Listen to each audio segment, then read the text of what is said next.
Hi everyone!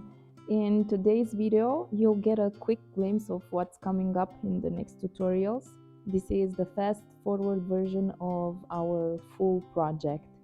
We'll start with the list of materials, and I've left a link in the description box with all the plastic parts and where you can get them from. The delivery might take around 2 or maybe more weeks, so you'll have plenty of time to patiently wait for all the tutorials to be published. Let's dive into the pattern. We start with the ears and then we continue with the head. For the head part, you can use any scrap yarn you have because this part won't really be visible in the final piece. Then we continue with the hood.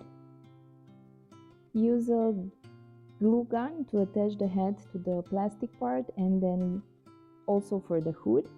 And finally, sew on the ears. We continue with crocheting the arms.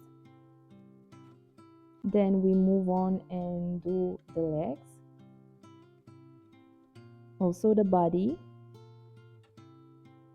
And finally, the last step will be sewing the head to the body.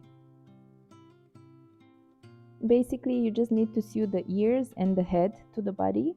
For everything else, you can use the glue gun. I hope this video sparked your interest. Can't wait to have you back here next Friday.